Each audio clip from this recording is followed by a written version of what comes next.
Kaag sa numero 1 sa mga balita, subong nga adlaw.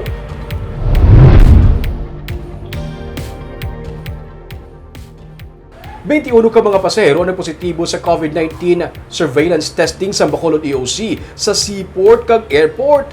Ma-report si Nico Delfin. Ginbuksan sang Emergency Operations Center ang duha ka Dugang nga isolation facility sa Bacolod para sa 21 ka mga pasahero nga nagpositibo sa COVID-19 makaligad ang 3 ka adlaw nga COVID-19 surveillance testing sa mga seaport kag sa Bacolod Silay Airport sang wala pa nag-require ang Bacolod sang RT-PCR test sa mga fully vaccinated. Kung asymptomatic o kung wala sang ginapakita nga sintomas, sila ang magapaidalom sa 10-day quarantine sandig sa panibagong nga guideline sang Interagency Task Force. Suno kay Ang, Executive Director sang EOC, kadaman sa mga pasahero nga nagpositibo sa rapid antigen test kag RT-PCR test may mga travel history. Wala na kita lugar nga nabilin sa aton duha ka isolation facilities nga open as of now.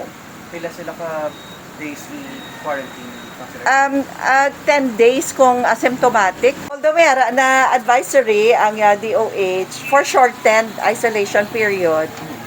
In fact, ang recommendation is 7 days kung asymptomatic. But kita sa EOC, the recommendation is we stay with 10 days. Pulo ka adlaw. Kung asymptomatic ka, 10 days nga isolation. With regard sa mga healthcare workers naman 5 days may return to work basta fully vaccinated.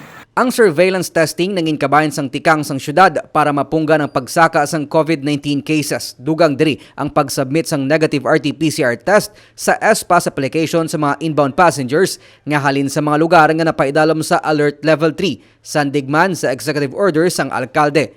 Ginapabaskog man sang EOC ang booster dose vaccination sa syudad. Kaina mga katapos ang simbahan o podri mga kaparian kag mga lay minister ang ginkadtuan sang vaccination team sa Lupit Church. Mayara man sang booster shots para sa mga empleyado sang syudad sa Bacolod City Government Center. Nico Delfin para sa DigiCast Negros.